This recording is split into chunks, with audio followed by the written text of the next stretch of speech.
قصور رائے محمد افضل خیرل bureau chief RMH news.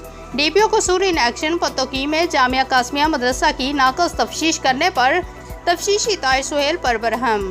SP کو مقدمے کی تفتیش کا حکم صادر کر دیا۔ پتوکی تھانہ سٹی کا تھانے دار طاہر سہیل سب انسپکٹر مدرسہ کی طالبات اور ٹیچروں کو انصاف دینے میں ناکام، الٹا ملزموں کی پشت پناہی کرنے لگا۔ ملزمان نے جامعہ قاسمیہ مدرسہ مدینہ کالونی پتوکی پر دھاوا بول کر مدرسہ کی طالبات اور معلمات پر تشدد کیا تھا۔